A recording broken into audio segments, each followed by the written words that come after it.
नमस्कार दोस्तों, आप सभी का हमारे चैनल पर स्वागत है। आज हम एक आरसी ड्राइवर बनाएंगे लेड बल्ब जलाने का। केवल 3 कंपोनेंट्स है, जो भी एक पावरफुल होगा और आपको लाइव प्रूफ कर मैं दिखाऊंगा।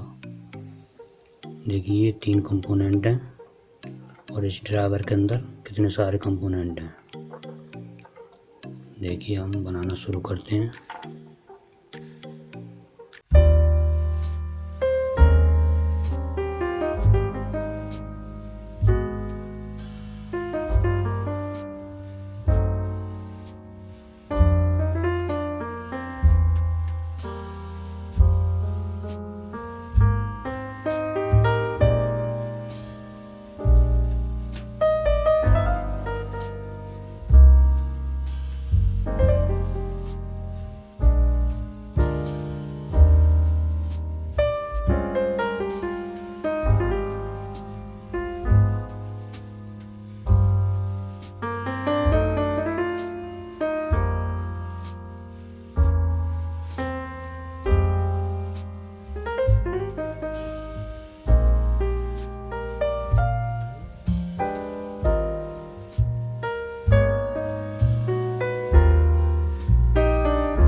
इन 2 वायरों को जोड़ते हैं माइनस प्लस।